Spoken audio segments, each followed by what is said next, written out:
మీ సేవ ద్వారా రేషన్ కార్డుల దరఖాస్తులపై పౌర సరఫరాల శాఖ స్పష్టత ఇచ్చింది.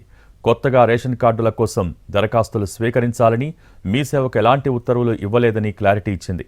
ప్రజాపాలనలో వచ్చిన దరఖాస్తులను ఆన్లైన్ చేయాలనే మీ సేవను కోరామని, మార్పులు చేర్పులకు ఇప్పటికే మీ సేవకు దరఖాస్తులు అందుతున్నాయని వివరించింది పౌర సరఫరాల శాఖ.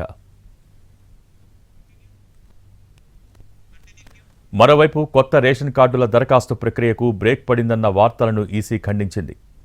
రేషన్ కార్డుల జారీని ఈసీ నిలిపివేసిందన్న ప్రచారాన్ని తోసిపుచ్చింది. రేషన్ కార్డుల అంశంపై సివిల్ సప్లైస్, మీ సేవ తమని సంప్రదించలేదని వివరించింది ఈసీ.